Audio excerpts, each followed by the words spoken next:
How to remove unwanted applications on your Android tablet. Hi everyone, welcome back to Wake&Tech. If you are running out of space or seeing apps you don't use anymore on your tablet, then removing unwanted app is quick and easy and helps your device run smoother.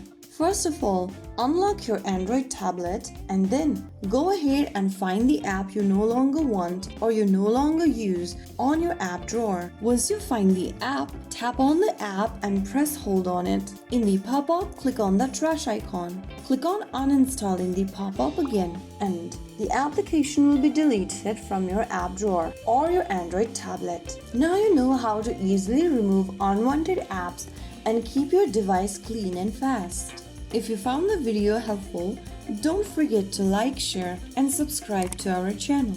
I will see you again in the next video. Stay tuned and thanks for watching.